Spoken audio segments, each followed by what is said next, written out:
Ask you to please stand as I read. If you're following along, we're starting Psalm chapter 48 this morning. Psalm 48, and I'll be reading verses 1 through 8.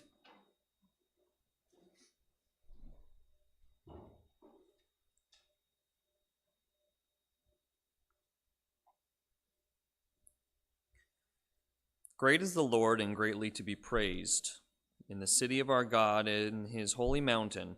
Beautiful in elevation, the joy of the whole earth is Mount Zion on the sides of the north, the city of the great King. God is in her palaces, he is known as her refuge. For behold, the kings assembled, they passed by together. They saw it, and so they marveled. They were troubled, they hastened away. Fear took hold of them there, and pain, as of a woman in birth pangs, as when you break the whips of Tarshish with an east wind. As we have heard, so we have seen. In the city of the Lord of hosts, in the city of our God, God will establish it forever. Selah. Al, would you open us in a word of prayer?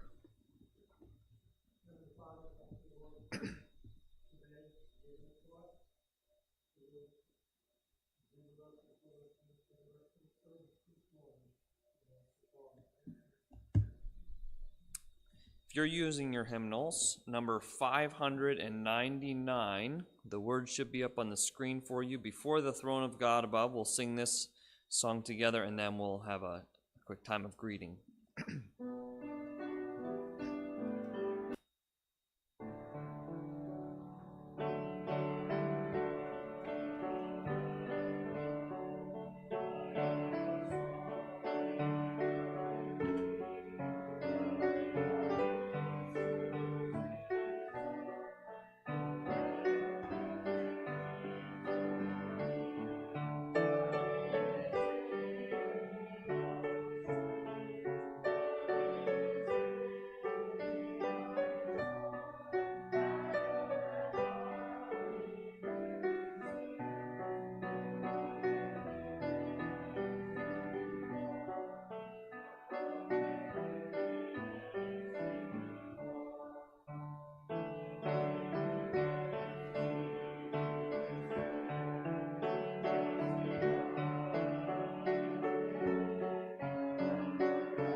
And greet your neighbor.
And just as a reminder, immediately after the regular offering we'll take the Deacons Fund offering as well.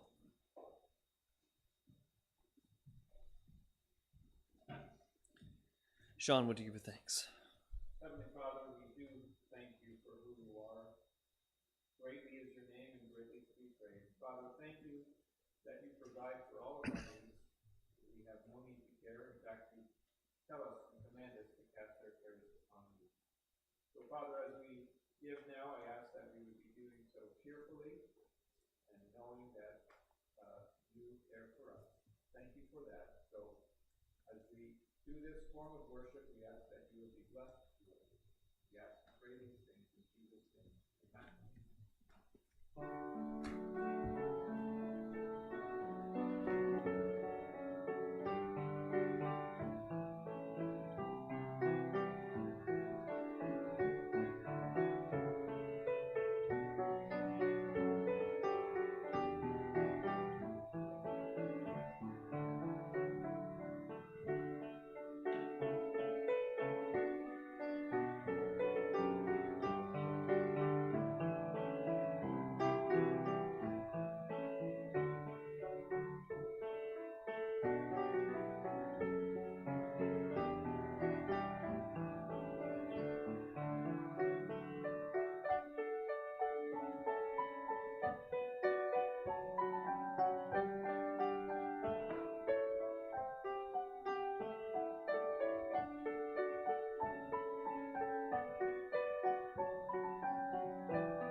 We have a few announcements for this morning.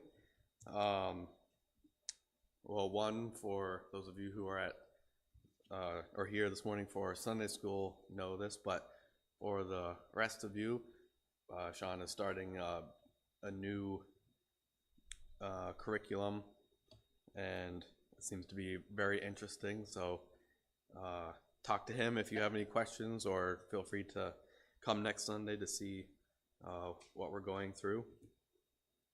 Couple other things, be thinking of VBS. Might feel early, but we should start finding people to invite. So feel free to get information from Ben as far as when it is and what it's going to be about, but we should already be talking to people and inviting people to that. We did a small work day, I think, what was it, Thursday night. The Smiths helped me out, and we got a couple of bins, and we went upstairs in the attic here and did some much needed organization. I would have never thought this, but Liz took the task of organizing all the flowers that we have to decorate around, and it seems like we had like 50 bins worth. So she organized and sorted, and so now we have a good system for decorations, and we have a lot of things to throw out. So thank you, DJ, and tell your parents I said thank you as well. For today, we do have lunch and Bible reading right after this service across the street. So stay for that if you can. We'll be going through 1 Chronicles and 1 Corinthians, a few chapters of each. I think that's it as far as announcements. I do have a email from the booths that I'll read real quick. It's fairly short, just an update from them. It starts off with a prayer request. It says, "Dear praying friends, we hope you are all well and that you are experiencing the Lord's presence. Recently, Melissa's mother," Melissa is one of the booths, in America, fell and broke her shoulder last Monday. Last Monday she flew over to help support her mother's recovery, but the full recovery will take a long time. This Tuesday, Joshua and Logan will fly over, so we don't have to be separated so long from each other. The trip expenses exceed $3,000, so if the Lord would lay on your heart to give toward this, we would appreciate your help. A big thank you to those who have already given toward this need. In the meantime, there are 2 men Joshua has been training for the ministry, and they are filling in for Joshua in his absence. Please pray for our church's future and that God would strengthen these 2 men and their families to make of them what Jesus made of the 11 disciples, gentle warriors who remain faithful in their walk to further God's kingdom. Our ministry assistant, Amanda Baker, also needed to fly back to America at the same time to help her parents through some medical needs. Please pray for Amanda's and our family's safe return back home to the UK. And then they include a challenging circumstance, another prayer request. Please continue to pray for John, who prayed to receive Christ in the last couple months. You heard about him in our last prayer update. He's still quite heavily burdened under the effects of PTSD, so he urgently needs your prayers. And then it says that the psychologist he's using isn't helping. Not to say he doesn't need a psychologist, but he could use one that helps him pinpoint a way to deal with his triggers. And then the last thing, the heading is Easter Sunday. Numbers aren't everything, but in church attendance with a church plant, they are encouraging. 19 months into our official launch, we finally broke 40 in attendance on Easter Sunday.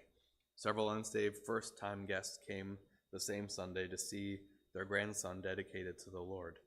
The Lord's timing was impeccable as always. We hosted an Easter egg hunt, and Joshua gave an interactive gospel message to the children who attended. We showed a gospel video, and despite a few distractions, the children did become unusually quiet as they considered the personal plea to call upon Christ to save them from their sin. So we can keep the booze in mind and in prayer. Is there anything else that we can pray about this morning? Yes.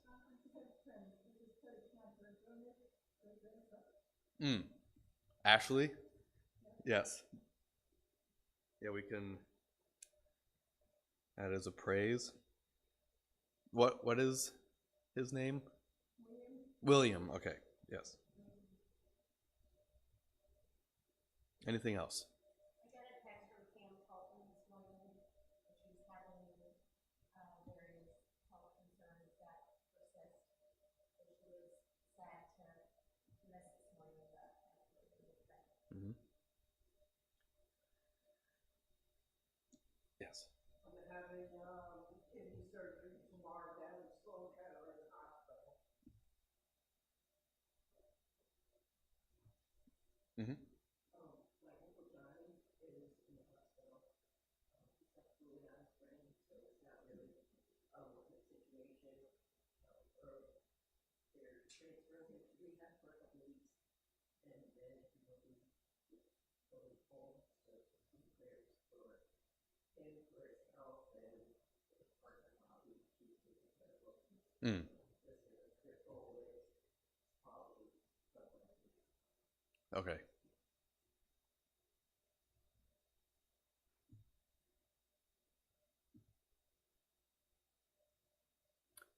All right, let's pray. Lord, I thank you for this day that you've given us, and even though it's a little rainy out, we can be thankful for that, and how it helps bring the flowers and the leaves and the grass back to us this spring. I thank you for this building that we can gather like this to fellowship together and worship and bring some things before you, like these prayer requests. Specifically ask today for Melissa Booth's mother with her injury. I ask that you just have your hand in the healing there and be with the Booths as they have expenses for traveling and caring for her. And this man, John, who is newly saved, I ask that you be in his life and help him to be able to look to you as he deals with some mental issues, and ask that you help him find the care that he needs. And I thank you for this new baby, William, and I thank you for protecting Ashley And I ask that you just be with that family as they, I'm sure it's a new adjustment to care for a little baby like this.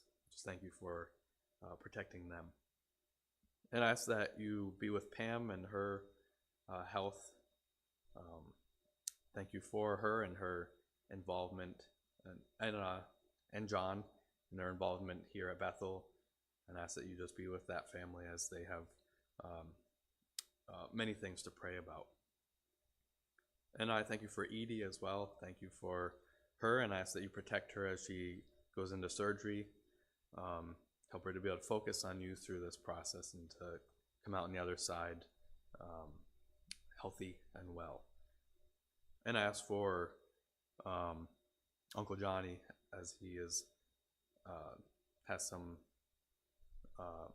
things he needs care for. Please be with the doctors as they care for him, and also the family as they are involved as well. Just be with everyone and help you to be glorified and you to be the focus of that whole situation. And I ask that you allow us to be able to focus on your word this morning as Ben brings it before us, and just give him the words to say and us the ears to hear. In Jesus' name I pray, amen.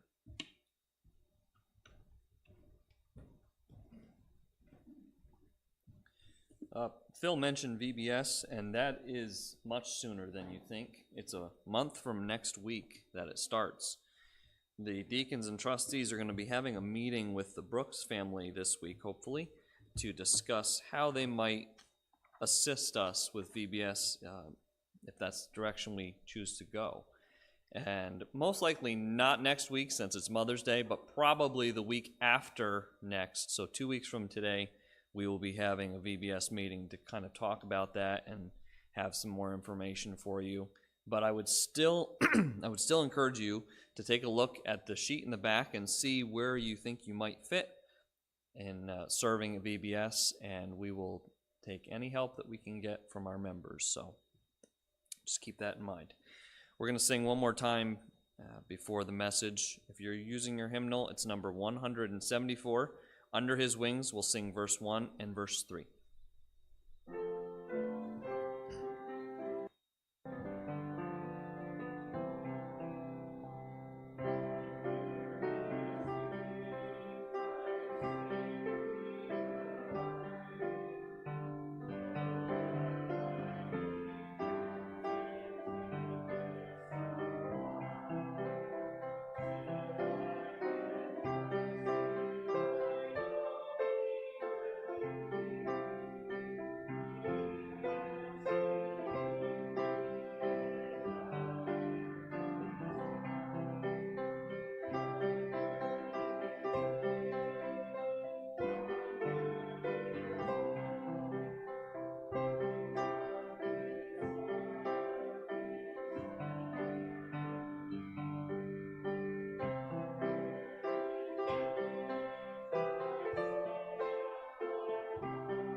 I'd invite you to turn in your Bible to the book of Isaiah this morning.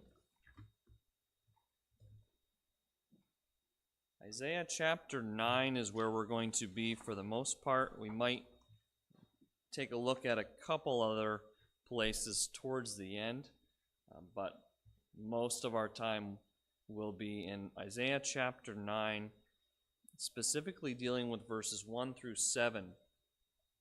And where this message came about was I was inspired by Sean, who decided to start a series on the book of Galatians. And with Sean and Phil and Uncle John and myself kind of trying to fill some of the gaps with speaking, sometimes it can be a little challenging to decide what to talk about. And sometimes it just takes a while until you feel like this is what I need to speak on today. And so when Sean said, I'm just going to start preaching through the book of Galatians, I'm like, oh, well, there you go. Start a series. That way you have a roadmap and you kind of have a basic game plan of where you're going to go from one speaking engagement to the next. And so what I decided to do was pull out something that I did when I taught Sunday school for the 10 to 12-year-olds years ago here. I did a series that was titled Jesus as King. And so I actually found the original notes that I had. It was basically a one piece of paper on both sides. I jotted a whole bunch of stuff down to prepare for the series, and I found that. And of course, I couldn't really understand my train of thought like I could however many years ago when I did it the first time. So I kind of just used that as a base and started doing some studying, and the passage that I decided to start with and kind of use as the base for the series is Isaiah chapter 9, verses 1 through 7. And so what we're going to see here is we're going to get a little bit of context into what the author is specifically talking about here, but when we get toward the end of this passage, we're going to kind of go into where this entire series is going to go and what the goal of this series is going to be. Now, I would say probably I preach maybe 4 or 5 times a year here, and so I would say within 2 to 3 years, the series will be finished. So if we don't have a pastor for the next 2 or 3 years, I might get through this. So we're going to start in Isaiah chapter 9. I'm going to read verses 1 through 7 if you want to follow along. It says, Nevertheless, the gloom will not be upon her who is distressed, as when at first he lightly esteemed the land of Zebulun and the land of Naphtali, and afterward more heavily oppressed her by the way of the sea beyond the Jordan in Galilee of the Gentiles. The people who walked in darkness have seen a great light. Those who dwelt in the land of the shadow of death, upon them a light has shined. You have multiplied the nation and increased its joy. They rejoice before you, according to the joy of harvest, as men rejoice when they divide the spoil. For you have broken the yoke of his burden, and the staff of his shoulder, and the rod of his oppressor, as in the day of Midian. For every warrior's sandal from the noisy battle, and garments rolled in blood will be used for burning and fuel of fire.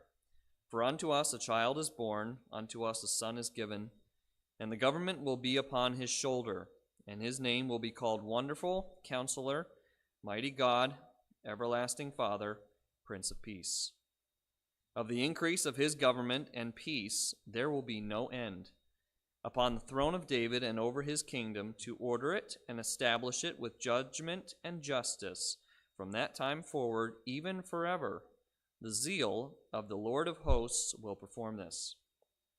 And most of you, I would think most of you, probably were very familiar once we got to verse 6, right?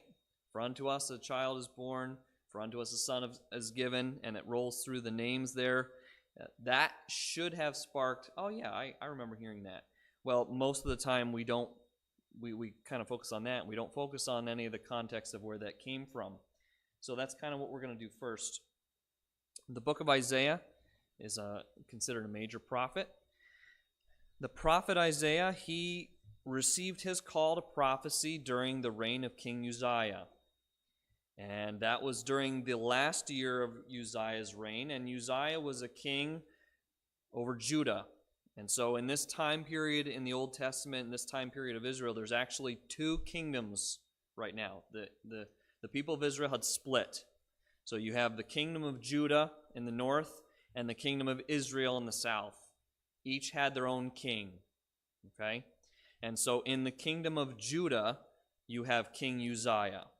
And Uzziah is the king when Isaiah comes on the scene as a prophet that's been called by God. And if you want to read more about that call of Isaiah, you can do so in chapter 6, verses 1 through 10. But the book of Isaiah is quite lengthy, over 60 chapters in the book, and there's several themes throughout the book, but a big major portion of the book is talking about accusations of sin towards the people of Israel. And we remember, if you've studied the Old Testament much, you see that Israel goes through this cycle of forgetting who God is, what he did for them, falling into sin, and God uses another people group to come in and enslave and put them in bondage and make their lives terrible. Israel then realizes we made a mistake. God raises someone to deliver them, or he delivers them himself. And they're in this constant cycle. And so right now, the cycle is that Israel is in sin, and they are now under the bondage of another people group, which I'll get to in a minute. But that's one of the themes of the book, is Israel being in sin. And Isaiah referring to that quite a bit. He gives a lot of rebuke and exhortation towards the people of Israel. But it's not all doom and gloom, because Isaiah is a prophet. And so along with the accusations that he brings towards the people of Israel, he also brings to them promise and prophecy and words of hope. This is not how it's always going to be. This is what's going to be in the future. Here's the promise of the Lord, Israel. You're in this right now, but it's not going to stay that way. And let me tell you how it's going to change. So it's not all doom and gloom, but a lot of the prophecies and promises that Isaiah make directly point towards what's called messianic prophecy, or prophecies concerning the Messiah, which we know to be Jesus. And Isaiah would have been writing this approximately 740 years before Jesus was on the scene. And so if you think about messianic promises, these people never would have seen that, but they would have read it, and they would have said, well, someday the Messiah will come. And in fact, it took almost 800 years for that to happen, but it did. If you were to read through the book of Isaiah in its entirety, a lot of what Isaiah writes is what's called prophetic perfect tense. What that means is, let's say that Bethel Baptist doesn't have a pastor right now, and if Isaiah was writing to Bethel as if he were writing to Israel, he would speak as if we have a pastor right now. Your pastor preaches and he uplifts you. He takes you to the word. He prays. He's speaking in a tense that says, this is going to happen eventually. I'm prophesying, but I'm prophesying as if you are going through it right now, so that you can kind of get a glimpse of the future and have hope. And so as you read through the book, you'll see that. You'll see where he says, you have multiplied the nation and increased its joy. They rejoice before you. He's speaking as if this is happening right now, but it hasn't. It's prophecy. It's going to happen in the future. So keep that in mind as you read through this, that the people of Israel are not going through this right now, but it's being promised for later. And the overarching theme of this series, as I kind of was thinking through it, and you're not going to see this theme necessarily played out today, but as we go through, we're going to be going over different stories in the Bible, mostly in the Old Testament. And the stories that we're going to be covering are really interesting, because it would lead someone to think, how in the world are we going to get to here by going over this story. And how in the world does this story have anything to do with the truth that's at the end? And so the theme that I want to throw at you for the whole series of Jesus as King is this: God used it for truth. And I have the word "it" in quotation marks, because there's going to be a lot of "its" that we're going to look at. And when you look at it at face value, you think, okay, how does that help us? And you will see God used it for truth. And that truth is going to lead us to the end. This is Jesus is King. Okay? So Isaiah chapter 9. I already mentioned that Israel is in sin. And God brought about another people group to put them in bondage. And the people group that is the current world power in this time period is the Assyrian Empire. And in the commentaries I was reading, it referred to Assyria as a world power. So if we were to try to put it in today's terms, it would be as if America was going around enslaving people groups, because we would be considered a world power, or China enslaving people groups like the Assyrians did. They would come in and basically take over everything. And the way it worked for Assyrians would be you would be terrorized. They would come in. They were a warlike people. They were a fierce people. They were ruthless. They were cruel. And they would come in and basically instill all kinds of terror in order to provoke obedient servitude of the people. Things like taking individuals and impaling them on spears and putting them out for the world to see. Or tying someone up and peeling the skin off their body at big sections at a time. All kinds of cruel torture, beheading, dismemberment, burning people alive, mutilation, usually hands, feet, tongues, gouging out people's eyes. These were common practices that the people of Assyria would do whenever they would come in and take over a people group. And the reason was, don't rebel against the Assyrian Empire, or this is what will happen to you.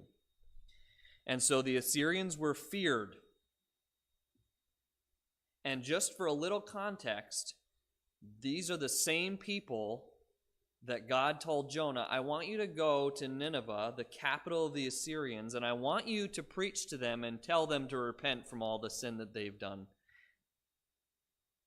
That's what Jonah was supposed to do, to go to the people that would fillet you alive and tell them, God says you need to repent. And sometimes we can look at the story of Jonah and say, why didn't he just do what God told him to do? God gave him a job, just go do it. Well, for Jonah and the people of Israel, it wasn't that simple, because you could have very easily been brutally tortured to even step foot in somewhere like Nineveh. And so that's what we're dealing with here, the Assyrians. And so we're going to work through the 7 verses here. Verse 1, nevertheless, the gloom will not be upon her who is distressed, as when at first he lightly esteemed the land of Zebulun and the land of Naphtali, and afterward more heavily oppressed her by the way of the sea beyond the Jordan, in Galilee of the Gentiles. The first word, we got to stop at the first word. Nevertheless, what is that referring to? Well, in order to know what nevertheless is referring to, I'm just going to tell you. The preceding chapter, if you were to read chapter 8, and you get down to the last couple verses of chapter 8, total doom and gloom. And in fact, it does reference quite literally gloom, darkness, anguish, pain, suffering. That's all through chapter 8. And so Isaiah is already turning the corner when he gets to the chapter 9, the beginning of chapter 9. He says, nevertheless, all that stuff I just said about the terribleness of everything, nevertheless. So, keep in mind, all this bad stuff I just said, that's not the end. Let's turn the corner and go the other way. So, nevertheless here, despite all the bad, we're going to consider something. The gloom mentioned here. So, nevertheless, the gloom, again, that's referencing chapter 8. The gloom will not be upon her who is distressed, as when at first he lightly esteemed the land of Naphtali and the land of Zebulun. Both of those were considered to be in the northern part of Israel. And so Isaiah is saying here that the gloom mentioned is not going to be impacting northern Israel, specifically tying in the land of Zebulun and the land of Naphtali, which would have been heavily assaulted by the Assyrian Empire when they came in and took over. And so if you have a map of Israel in your Bible, sometimes the map will have the 12 tribes where they kind of got their land allotted to them. And so the land of Naphtali kind of got a portion of land that borders, it would be the western side of the Sea of Galilee. And on the eastern side, you had the tribe of Manasseh kind of inherited the opposite side of the land of Galilee. And Zebulun, he would have inherited a land closer towards the Mediterranean, but not bordering it. And so they both kind of were up in that northern spot. And so what we see here is that the writer is directly affecting these specific lands, land of Zebulun and Naphtali. And there's a reason for that, because when the Assyrians came in, the Assyrians could do one of three things. They would either annex the land and create an Assyrian province, in which case they depose the ruler of that area and they put in an Assyrian ruler in his place. That would be what happened when they would annex a province. Or if the Assyrians come in and they don't want to disrupt what's going on, maybe it's a quite profitable area, they would leave it as a tributary state, meaning they would leave the ruler in charge and basically say, as long as you provide tribute on a regular basis like you're supposed to, as long as there's no rebellion, as long as you come when you're called, we will leave you in power, but we are still in charge over you. Okay? And so for the land of Zebulun and the land of Naphtali, we see that the Assyrians came in and actually established several provinces in the area, meaning they came in, assessed the land, decided to instill their own rulers and create their own provinces. And so in the end of verse 1, where it says, by the way of the sea, beyond the Jordan, in Galilee of the Gentiles, that's actually referencing 3 different Assyrian provinces that were established in that region. And so you have the Assyrian province of Duru, which would have been the way of the sea. So that phrase is referencing the province of Duru of the Assyrians. And that would have been located toward the land where Zebulun was established. So between the Sea of the Galilee and the Mediterranean Sea, that would have been the Assyrian province of Duru. And then you have the Assyrian province of Galadza, which would have been the phrase beyond the Jordan. So that's probably just below the Sea of Galilee, or maybe a little south of that, anywhere near the Jordan River. The land of Jordan, that was the Assyrian province of Galadza. And then the third phrase, Galilee of the Gentiles, that is actually referencing the Assyrian province of Megiddo, and most likely is dealing with the Galilean area, so that would be the land of Naphtali and the land of Manasseh, the Sea of Galilee, that whole region. And so that is possibly why those 2 names are specifically mentioned there, because when he talks about those phrases later in that verse, and it's referencing those Assyrian provinces, Israel would have known where those provinces were because of where the land of Naphtali and the land of Zebulun would have been located. We move on to verse 2. The people who walked in darkness have seen a great light. Prophetic, perfect tense here. Those who dwelt in the land of the shadow of death, upon them a light has shined. This has not happened yet, but it's being promised. He's talking as if it is happening now. So verse 2, the Assyrian invasion. Okay, I've already kind of explained how the Assyrians dealt with things. When the Assyrians come in, they could choose to totally demolish everything. Demoralize, enslave, torture. The lives of Israel would have been in deep despair, just like any other time they would have been in captivity or bondage. And so Isaiah is referencing that through when he's talking about words like darkness or shadow of death. He's referencing the conditions under the Assyrian rule that the Israelites would have been in at this time.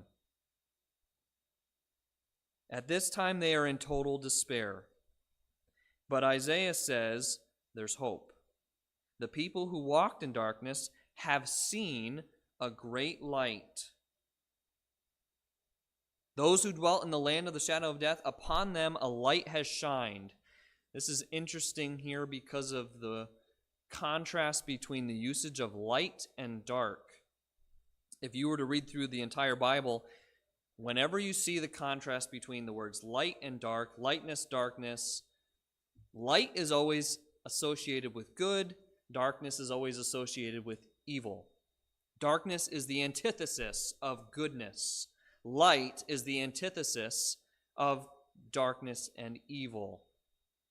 And so that's the word picture that Isaiah chooses to use here, basically saying the good has been seen by the people. Even though you're in total despair, even though you're under captivity and bondage of the Assyrians, there is light, there is hope. And then we go to verse 3. You have multiplied the nation and increased its joy. They rejoice before you, according to the joy of the harvest, as men rejoice when they divide the spoil. The word joy or rejoice is used 4 times here, a little bit of a theme. Again, Isaiah is pulling hope into this. It hasn't happened, but he's writing as if it has. He's promising these people, this is what's going to happen. There is hope. However, this specific verse ties in a third party. And you look at the first word, and it's you with a capital Y. And later it says they rejoice before you with a capital Y. Isaiah is tying in the Messiah here. This is now prophetic text. The you here referencing deity. And he says, you have multiplied the nation. So even under the strict bondage of the Assyrians, Isaiah is mentioning that they are multiplying.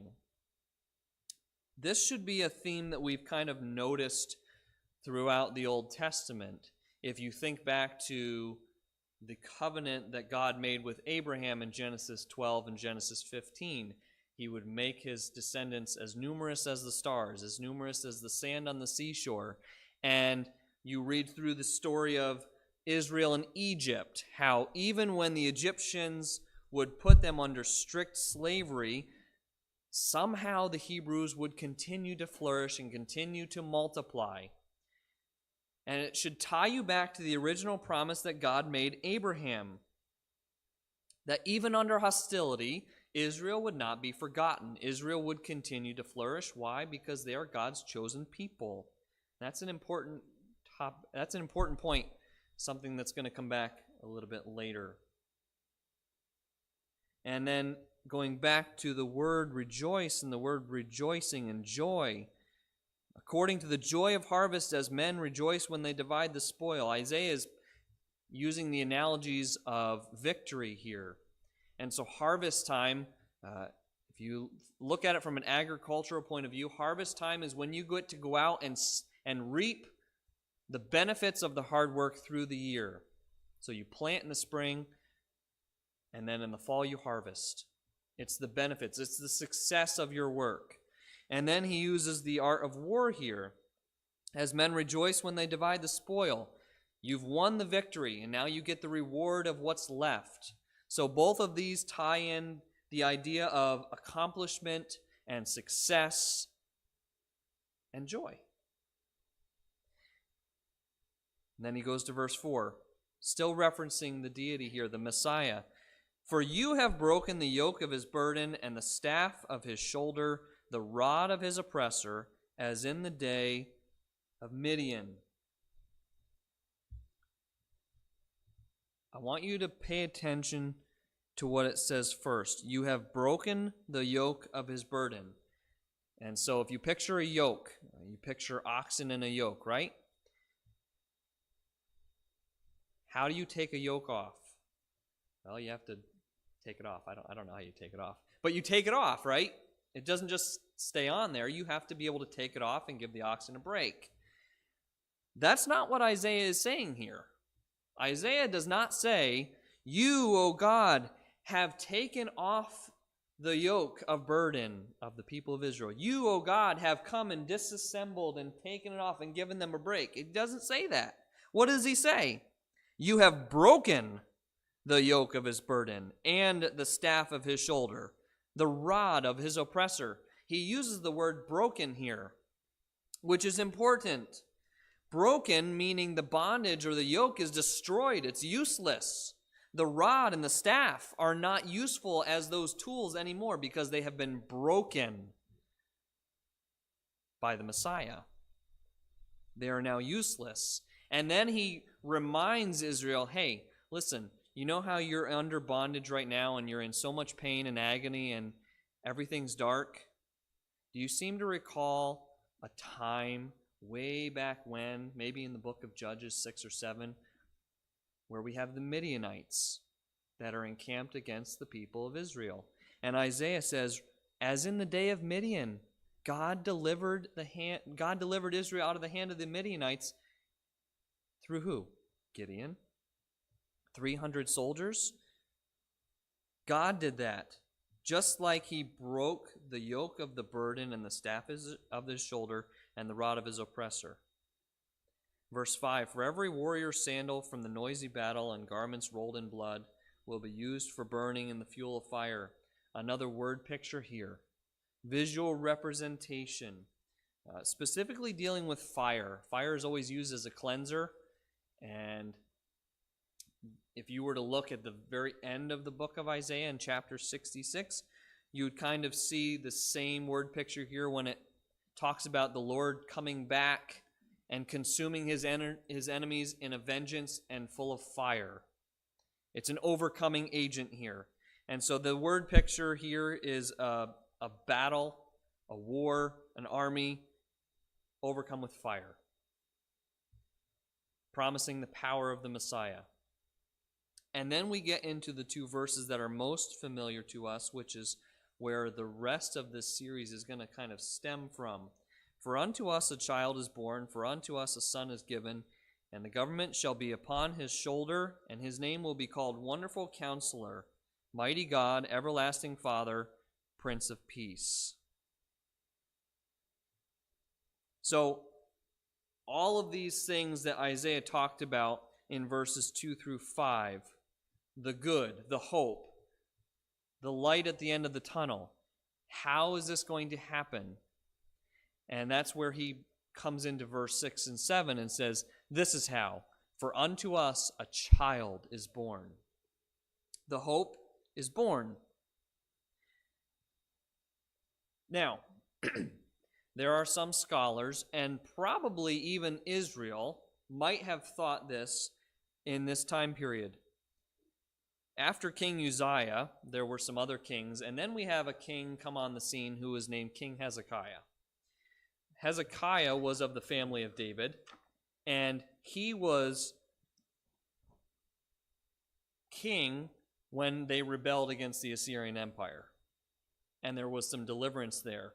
If you read on in the story of 2 Kings, and you read about the battle involving King Sennacherib of the Assyrians, that would have been during the time of King Hezekiah. And so it's interesting because as I was doing some research on this, it would appear that some scholars believe that Hezekiah would have been viewed as the fulfillment of the prophecy in verses 6 and 7. "For unto us a child is born, unto us a son is given, the government will be on his shoulder, his name will be called Wonderful Counselor, Prince of Peace." They would have been looking for someone to deliver them specifically from the Assyrians, and that's what had happened under the reign of King Hezekiah.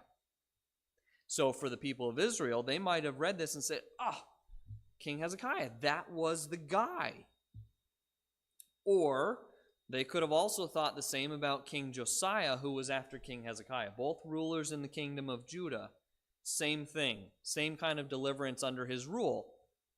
But the reason that it is not referring to either of those people is because when you look at the names given to this individual, two are included that cannot be referring to King Hezekiah or King Josiah.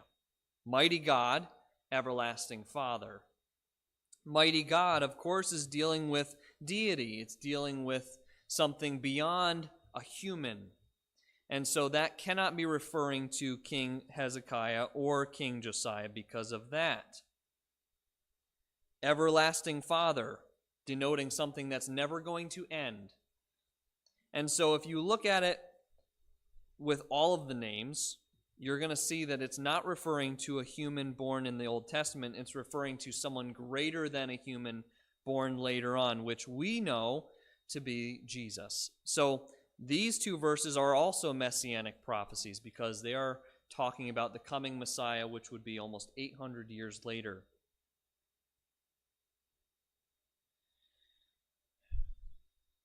Verse 7. Of the increase of his government and peace there will be no end, upon the throne of David and over his kingdom, to order it and establish it with judgment and justice from that time forward, even forever. The zeal of the Lord of hosts will perform this. The line of David is mentioned here. Both King Hezekiah and both Hezekiah and Josiah did come from the line of David, but we've already determined that that cannot be who is being referenced here as the Messiah. But it does state that this Messiah will come and sit on the throne of David. Why is this important? Well, if we were to look at the Davidic covenant in 2 Samuel, we see God tell David, "Your house and your kingdom will endure forever before me. Your throne will be established forever." Meaning the line of David would continue and that David's line would be on the throne forever. So, in verse 6 and 7, we know it's not talking about Josiah or Hezekiah. We know it's dealing with messianic prophecy. And we now know, based on the Davidic promise that God made to David, that the Messiah would eventually be from the line of David. And we also know that he will be a king from the line of David. Not just a descendant, but a royal descendant. Someone who has the authority to sit on the throne as his father David did. So all of that presents us with a claim and a question. And this is the claim. Jesus is the prophesied Messiah and the rightful ruler and king, not just of the world, but specifically over Israel, King of Israel. That's the claim. In order to justify that claim, there's two different statements. Statement number one, Jesus is said to be ruler or king in different portions of the New Testament. Now, because of time, we're not going to look at each of those passages, but 1 Timothy chapter 6, verses 11 through 15, Revelation 15, verse 3, Matthew 25, verses 31 through 34, Revelation 19, verses 15 through 16. All of those passages specifically reference Jesus being Lord or ruler over all, king over all. And then the second statement, people either claim or inquire if Jesus is king of Israel, and Jesus answers affirmatively or does not deny the statement. So the first statement deals with Jesus being ruler over all. The second statement says, people had inquired or claimed that Jesus was king of the Jews, and he either says yes or he does not deny it. Matthew chapter 2, verse 2. John chapter 1, verses 43 through 49. Matthew 27, 11. Mark 15, verse 2. Luke 23, verse 3. John 18, verse 37. Matthew 27, 37. Mark 15, 25. Luke 23, 38. John 19, 19. All of those references deal with Jesus being asked or claimed to be King of the Jews, and he either says yes or he does not deny the statement. So the claim that Jesus is the prophesied Messiah and the rightful ruler of king of the world and of the people of Israel is something that Jesus said, yes, that is true. Now, with that claim, there is one question that remains, which is going to guide through the rest of the series. Is Jesus qualified to be the King of Israel? Well, you could say, well, of course he is. You just walk through the chapter 9, verses 1 through 7 of Isaiah, and you just threw out all those references. Yes, but can we prove it? Can we prove that Jesus is the rightful king of Israel? And I'm going to spoil it for you. Yes, we can. Okay, we can do that. But if I just say that, well, then we don't have a series to go over. So we're going to go through why Jesus is the rightful king of Israel. And so in order to get to that point, Jesus as king, there are three things that we're going to look at through the series. Number one, what are the requirements in the Old Testament in order to be the king? And what is the historical significance of having a king? We're going to look at which tribe of Israel is said to be the royal tribe through prophecy and promise. And does Jesus come from that tribe? And then the third thing is, does the lineage of Jesus give him the genetic as well as the legal birthright to be the king of Israel? And if we can answer all three of those questions, we will get to the end where it says Jesus has the authority to claim that he is the king of Israel. And the theme throughout the entire thing, God uses it for truth.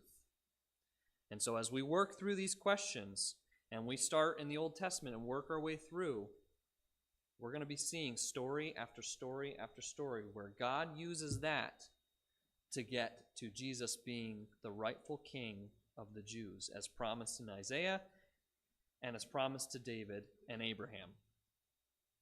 That's where we're going. Now, you're probably wondering how I'm going to tie in the Lord's table. And so what I'm going to do is I'm going to ask our men to come forward, and we're going to transition to the Lord's Supper, and you'll see how I tie it in.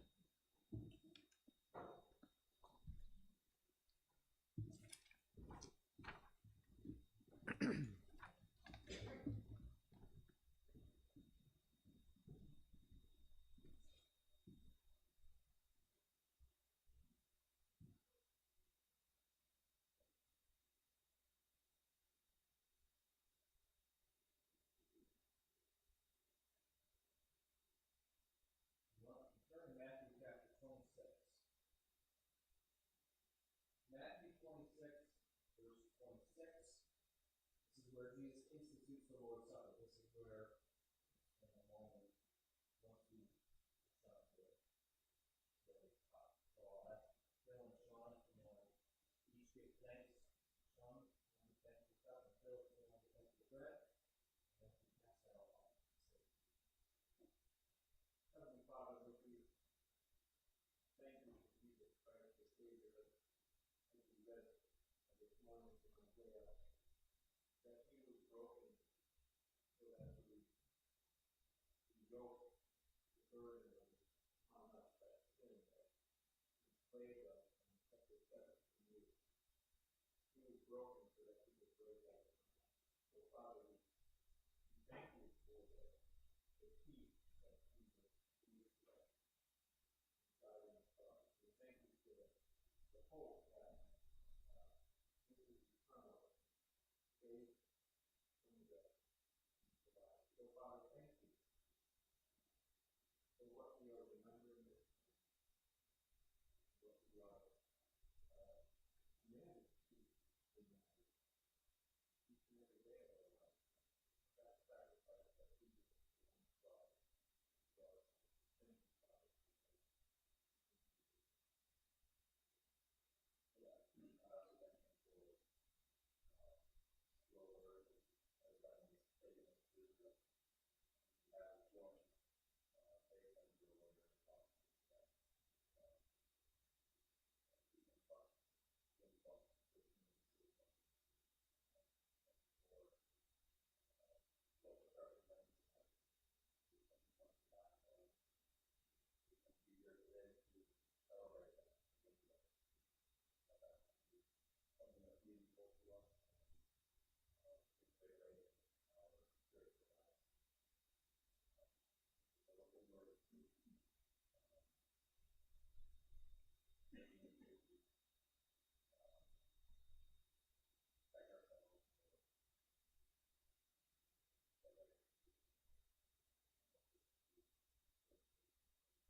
disciples and said, "Take, eat, this is my body."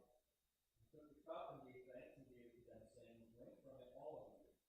This is my blood of the new covenant, which is shed for many for the remission of sins. But I say to you, I will not drink of this fruit of the vine from now until the day that I drink it with you in my Father's kingdom." The things that Jesus does here, he starts by introducing a new covenant. I mentioned the Abrahamic covenant and the Davidic covenant. Jesus is introducing a new covenant here. Whenever there was a covenant made, a promise that was made, there was always a sacrifice to seal the deal. Usually it was through the shedding of blood through an animal. And the animal had to be perfect, without blemish. Jesus here is introducing a new covenant, the remission of sins, not by being forgiven through the shedding of an animal's blood, but through the shedding of his own blood. No animals, only Jesus.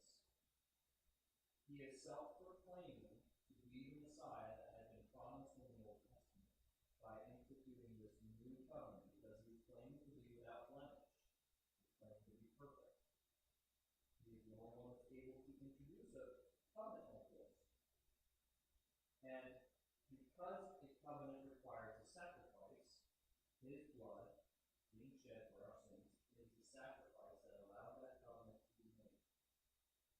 Number two, he says, "I will not drink from the fruit of this vine until the day I drink it with you in my Father's kingdom," referencing the kingdom that he himself will be doing over.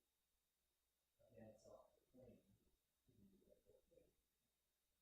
This is only possible if he has the right to do that through Scripture. So we're going to find out. But that's what he claims. He claims to institute a new covenant where he is the Messiah and his blood is enough to wash away the sins of the world. And he is also claiming, "I will be king someday," and that's where we will feast with him. So in celebration of that, eat, drink, and drink.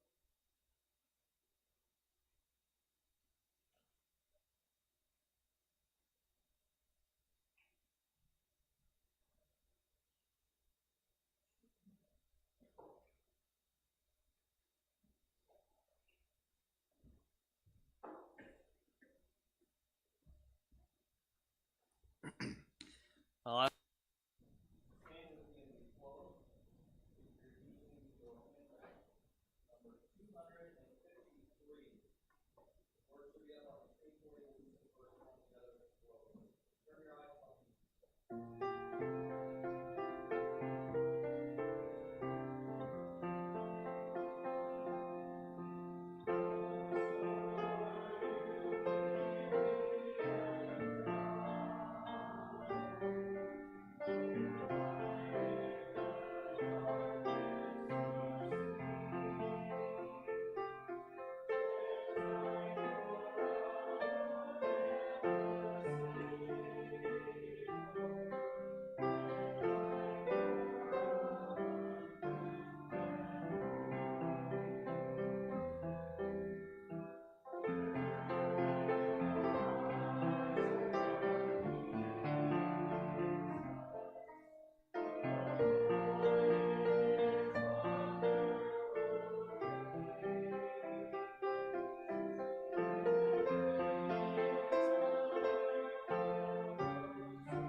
And we thank you that you bring us all here together so that we can worship you collectively.